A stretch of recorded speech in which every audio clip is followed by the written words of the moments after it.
Hello friends, आज हम बात करेंगे 23/2/2026 के जितने भी करंट के क्वेश्चन बनेंगे आज हम इस वीडियो में डिस्कस करेंगे। अगर आप हमारे चैनल पीएसबी परीक्षा वाणी पर नए हैं तो प्लीज़ इसको सब्सक्राइब एंड शेयर जरूर करें। बात कर लेते हैं 10 से 15 मिनट में आपको पूरी करंट अफेयर की वीडियो समाप्त हो जाएगी। तो अगर नए हैं चैनल पर तो प्लीज़ सब्सक्राइब जरूर करें। चलिए हम चलते हैं अपनी क्वेश्चन की दुनिया में। और बहुत ही ज़्यादा इंपॉर्टेंट क्वेश्चन जो सीधे आपके एग्जाम में आ सकते हैं, और जो भी आपको आंसर आया करे उसको कमेंट में ज़रूर लिखा करें, जिससे कि आपके वो रिवीजन होते रहते हैं। चलिए हम अपने फर्स्ट क्वेश्चन की बात कर लेते हैं कि हाल ही में चर्चा में रहा नया पर्यावरण प्रोटोकॉल और वायु गुणवत्ता सूचकांक AQI में सुधार किस कारण दर्ज किया गया है। तो बात कर लेते हैं कि भारी बारिश के कारण इसमें सुधार हुआ है, तो इसका बहुत ही ज़्यादा इंपॉर्टेंट क्वेश्चन है। वहीं बात कर लेते हैं कि AQI में सुधार 22 फरवरी को उत्तर भारत के कई हिस्सों में दिल्ली सहित AQI का स्तर 200 से नीचे दर्ज किया गया है, जो पिछले हफ्तों की तुलना में काफ़ी बेहतर माना जा रहा है। बात कर लेते हैं कि पश्चिमी विक्षोभ मौसम विभाग के अनुसार एक सक्रिय पश्चिमी विक्षोभ के कारण उत्तर भारत के 10 राज्यों में बारिश और तेज हवाएं चली, जिससे प्रदूषण के कण साफ हो गए हैं। तापमान में गिरावट इस मौसमी बदलाव से फरवरी के अंत में अचानक तापमान में 3 से 5 डिग्री सेल्सियस की गिरावट दर्ज की गई है, जो फसलों खासकर गेहूं के लिए बहुत ही फायदेमंद मानी जा रही है। वहीं अपने अगले क्वेश्चन की बात कर लेते हैं। क्वेश्चन नंबर सेकंड, 2026 को बैंकॉक में आयोजित women's Asia cup rising stars का खिताब किस देश ने जीता है। तो बात कर लेते हैं कि भारत ने इसको जीता है। भाई हम अगले कुछ और बात कर लेते हैं कि फाइनल मुकाबला जो कि भारतीय महिला ए टीम ने बांग्लादेश को 40 रनों से हरा करके यह प्रतिष्ठित खिताब अपने नाम किया है। वहीं बात कर लेते हैं शानदार प्रदर्शन भारत की ओर से गेंदबाज और मध्यक्रम के बल्लेबाजों ने पूरे टूर्नामेंट में अजय रहते हुए अपना दबदबा बनाए रखा है। कोई भी मुकाबला इस में भारतीय टीम नहीं आ रही है। वहीं हम बात करते हैं भविष्य के सितारे कहे जा सकते हैं यह खिलाड़ी, और उद्देश्य एशियाई देशों की उभरती हुई महिला क्रिकेट प्रतिभाओं को मंच देना है। वहीं हम अगले क्वेश्चन की बात कर लेते हैं। क्वेश्चन नंबर थर्ड, खेलो इंडिया यूनिवर्सिटी गेम 2026 का मेजबान राज्य कौन रहा है। तो बात कर लेते हैं बिहार इसका करेक्ट ऑप्शन हो जाएगा। ये इंपॉर्टेंट क्वेश्चन बहुत ही ज़्यादा इंपॉर्टेंट क्वेश्चन है, तो आप इसको स्टार लगा सकते हैं। वहीं हम बात कर लेते हैं कुछ और कि पहली बार बिहार इन खेलों की मेजबानी कर रहा है। मुख्य केंद्र पटना है, पटना में ये आयोजित हो रहे हैं। वहीं हम बात कर लेते हैं इसमें 200 से अधिक विश्वविद्यालय के 4500 एथलेटिक्स भाग ले रहे हैं, और इसका जो शुभांकर है वो गेंडा को रखा गया है। ये भी बहुत ज़्यादा इंपॉर्टेंट क्वेश्चन है। चलिए हम अपने अगले क्वेश्चन की बात करते हैं। ब्लू इकोनॉमी 2.0 का मुख्य ध्यान किस पर केंद्रित है। बात कर लेते हैं कि तटीय संरक्षण और समुद्री संसाधन पर ब्लू इकोनॉमी 2.0 का मुख्य केंद्र है। वहीं हम बात कर लेते हैं कि इसके तहत तटीय राज्यों में क्लाइमेट रेजिलेटर इंफ्रास्ट्रक्चर को बढ़ाया जाएगा। समुद्री कचरे को कम करने के लिए स्वच्छ सागर अभियान को विस्तार दिया गया है। बात कर लेते हैं इसमें 50 लाख मछुआरों को प्रत्यक्ष लाभ देने का सरकार का अनुमान है। तो हम अपने अगले क्वेश्चन की ओर चलते हैं कि क्वेश्चन नंबर 5, हाल ही में जारी स्टेट ऑफ फॉरेस्ट रिपोर्ट 2026 के अनुसार किस राज्य में सर्वाधिक वन क्षेत्र बड़ा है। तो बात कर लेते हैं इसका जो ऑप्शन होगा वो आंध्र प्रदेश बिल्कुल करेक्ट होगा। बात कर लेते हैं कि स्टेट ऑफ फॉरेस्ट रिपोर्ट के अनुसार आंध्र प्रदेश में सर्वाधिक वन है भारत के अनुसार। बात कर लेते हैं आंध्र प्रदेश ने पिछले 2 वर्षों में 800 वर्ग किलोमीटर से अधिक वन क्षेत्र जोड़ा है। मैंग्रोव कल्चर में भी राज्य ने देश में शीर्ष स्थान प्राप्त किया है, और रिपोर्ट के अनुसार भारत का कुल वन और वृक्ष आवरण 24.8% हो गया है।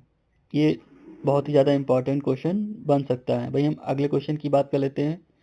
क्वेश्चन नंबर 6, भारत ओमान संयुक्त सैन्य अभ्यास अल नजाह 5 का आयोजन कहाँ पर किया गया है। तो बात कर लेते हैं इसका जो आयोजन है वो राजस्थान में किया गया है, तो इसका ए ऑप्शन बिल्कुल करेक्ट होगा। वहीं हम कुछ और बात कर लेते हैं कि यह जो अभ्यास है वो रेगिस्तान युद्ध कौशल और आतंकवाद विरोधी अभियानों पर केंद्रित है, और भारतीय सेना की राजपुताना राइफल की टुकड़ियों ने इसमें भाग लिया है। तो यह दोनों देशों के बीच रक्षा सहयोग को मजबूत करने के लिए एक द्विवार्षिक अभ्यास आयोजित होता है।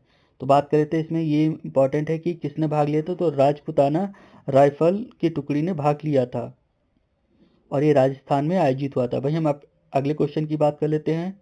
Question number 7, digital India future lab का उद्घाटन किस शहर में किया गया है। तो बात कर लेते हैं कि तिरुवनंतपुरम इसका बिल्कुल करेक्ट आंसर होगा।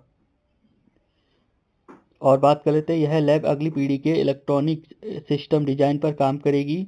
इसे CDAC और निजी स्टार्टअप के सहयोग से बनाया गया है। मुख्य फोकस ऑटोमेटिव, इलेक्ट्रॉनिक्स और कंप्यूटरिंग पर है। भाई हम अगले क्वेश्चन की बात कर लेते हैं। क्वेश्चन नंबर इधर मेरा, हाँ ये 7 हो गया था, ठीक है। हाँ, क्वेश्चन नंबर 8, विश्व चिंतन दिवस हर साल किस तिथि को मनाया जाता है? तो बात कर लेते हैं विश्व चिंतन दिवस, इंपॉर्टेंट क्वेश्चन है, तो जो कि 22 फरवरी को मनाया जाता है। भाई हम कुछ और बात कर लेते हैं कि यह दुनिया भर के गर्ल्स गाइडेंस और गर्ल्स स्काउट द्वारा एक दूसरे के बारे में सोचने और वैश्विक मुद्दों पर चर्चा करने के लिए मनाया जाता है। 22 फरवरी को विश्व तारीख इसलिए चुनी गई क्योंकि यहाँ पर स्काउट के संस्थापक लॉर्ड बेलेड पॉवेल और उनकी पत्नी ओलेव बेडेन पॉवेल का जन्मदिन मनाया जाता है। वर्ष 2026 के लिए इसकी थीम लड़कियों के सशक्तिकरण और पर्यावरण चुनौतियों से निपटने के लिए केंद्रित था। तो हम अपने अगले क्वेश्चन की ओर चलते हैं। क्वेश्चन नंबर 9, PM सूर्य घर मुफ्त बिजली योजना के तहत कितने घरों को मुफ्त बिजली देने का लक्ष्य रखा गया है? तो बात कर लेते हैं कि सरकार के द्वारा, इसका जो सही करेक्ट आंसर होगा वो 1 करोड़ हो जाएगा। तो हम बात कर लेते हैं कि इसके तहत छतों पर सोलर पैनल लगाने के लिए बाहरी सब्सिडी दी जा रही है सरकार की तरफ से। बात कर लेते हैं, लाभार्थी को हर महीने 300 यूनिट मुफ्त बिजली मिलेगी और 22 फरवरी तक पंजीकरण की संख्या 1.5 करोड़ पार कर गई है। भाई हम अगले क्वेश्चन की बात कर लेते हैं। क्वेश्चन नंबर 10, भारत की पहली सेमीकंडक्टर डिजाइन लैब का उद्घाटन कहाँ पर किया गया है? तो बात कर लेते हैं, इसका जो ऑप्शन होगा वो बेंगलुरु बिल्कुल करेक्ट ऑप्शन हो जाएगा। वहीं बात करें तो यह स्टार्टअप को चिप डिजाइन करने के लिए मुफ्त सॉफ्टवेयर और संसाधन प्रदान करेगी।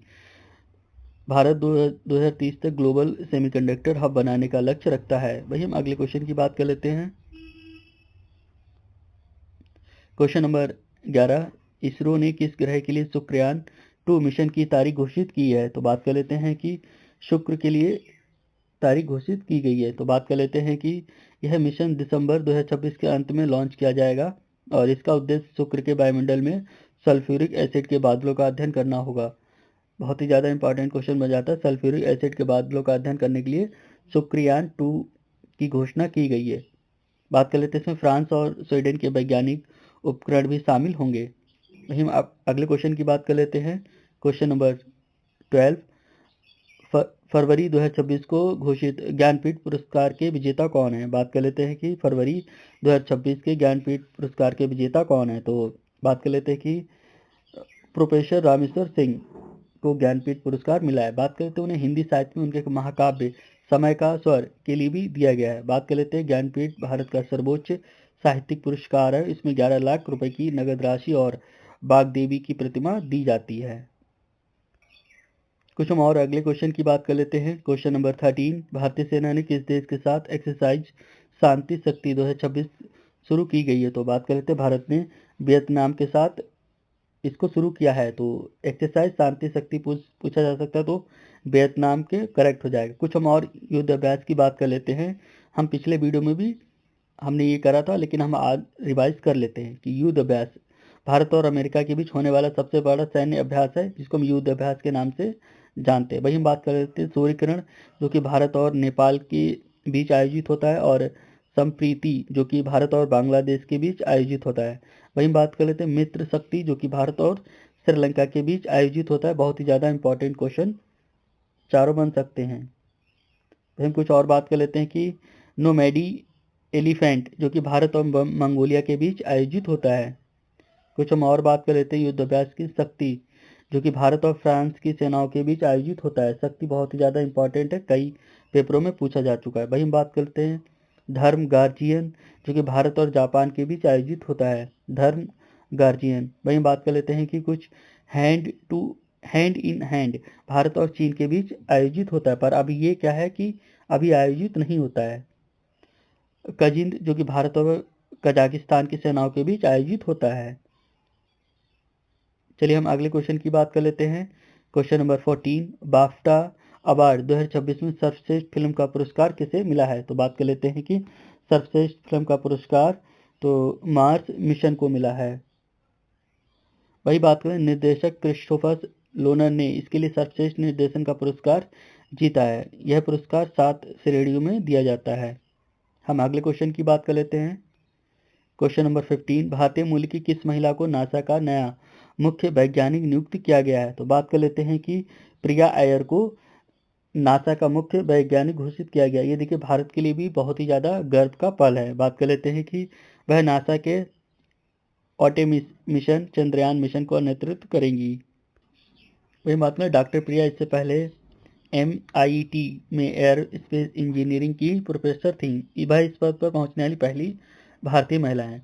तो फ्रेंड, आज की ये करंट अफेयर की थी क्वेश्चन थे जो कि आपके सीधे एग्जाम में बन सकते थे। तो आज हमने इसको पूरा डिस्कस करा है। इसको आप डेली अपने बुक में लिखते रहें जिससे कि आपके रिवीजन होते रहें, और हाँ, अपना हाथ से ज़रूर नोट्स बनाया करें। तो थैंक यू सो मच, मिलते हैं हम अगले वीडियो में।